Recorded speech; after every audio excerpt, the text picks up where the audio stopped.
होता कैसे है? मतलब ये कोई जादू तो है नहीं। इसके पीछे ना कुछ बड़े स्मार्ट डिवाइस काम करते हैं। तो चलिए आज इसी बातचीत के पीछे की टेक्नोलॉजी को थोड़ा आसान भाषा में समझते हैं। तो सवाल बड़ा सिंपल सा है।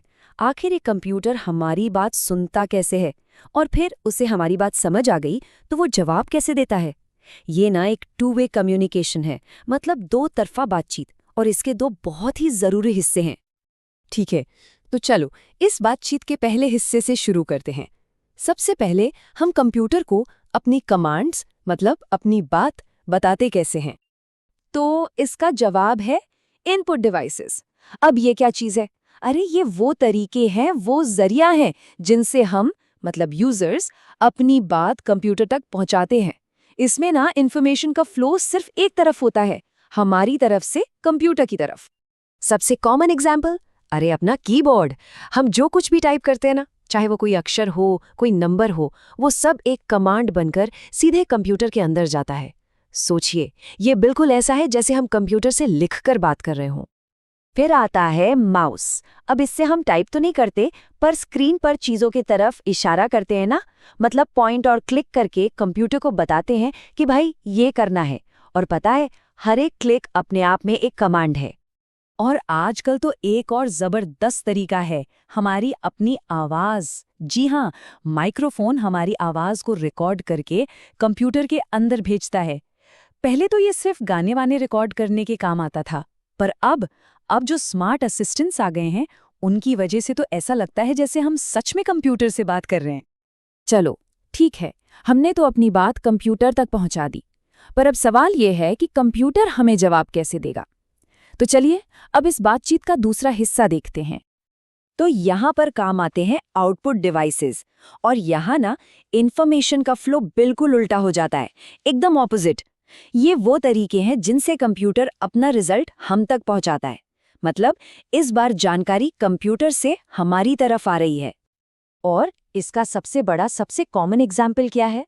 अरे हमारा मॉनिटर या स्क्रीन। कंप्यूटर जोक्स कुछ भी सोचता है, जो भी प्रोसेस करता है, वो सब कुछ हमें यहीं तो दिखता है। कह सकते हैं कि ये कंप्यूटर का चेहरा है।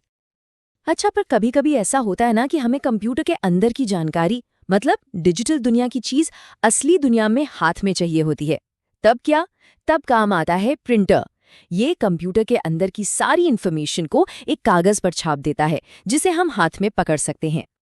और याद है, जैसे हम अपनी आवाज अंदर भेजने के लिए माइक्रोफोन यूज करते हैं, ठीक वैसे ही कंप्यूटर हमसे बोलने के लिए स्पीकर्स का इस्तेमाल करता है। कोई गाना बज रहा हो, किसी मूवी का डायलॉग हो, या फिर बस एक छोटी सी नोटिफिकेशन की आवाज, ये सब कंप्यूटर का ही तो आउटपुट है। तो अब तक हमने इनपुट और आउटपुट को अलग अलग समझा, पर असल में ना ये दोनों अलग अलग नहीं है। ये हमेशा एक साथ एक साइकिल में काम करते हैं। चलिए देखते हैं कैसे। ये साइकिल ना बहुत ही सिंपल है। सोचिए, हमने कीबोर्ड से कुछ टाइप किया। ये क्या हुआ? इनपुट। कंप्यूटर ने उसे प्रोसेस किया और स्क्रीन पर दिखा दिया। ये हो गया आउटपुट। अच्छा, दूसरा एग्जाम्पल, हमने माइक्रोफोन में कुछ बोला। ये हुआ इनपुट, और कंप्यूटर ने स्पीकर से हमें जवाब दे दिया। ये हो गया आउटपुट। ये जो लेन देन है ना, ये लगातार चलता ही रहता है। तो इन सारी बातों का सबसे जरूरी नियम क्या है? वो एक चीज जो हमेशा याद रखनी चाहिए, ताकि इनपुट और आउटपुट में कभी कोई कंफ्यूजन ही ना हो। तो ये बात गांठ मान लीजिए, अगर कोई भी डिवाइस डेटा को कंप्यूटर के अंदर भेज रहा है तो वो है इनपुट, IN मतलब अंदर। और अगर कोई डिवाइस रिजल्ट को कंप्यूटर से बाहर ला रहा है तो वो है आउटपुट, OUT मतलब बाहर।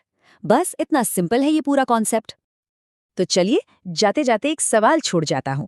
जरा सोचिए, हम सबका मोबाइल फोन वो क्या है? एक इनपुट डिवाइस है या एक आउटपुट डिवाइस? या फिर कहीं ऐसा तो नहीं कि वो दोनों हैं? इस पर सोचिएगा जरूर। मिलते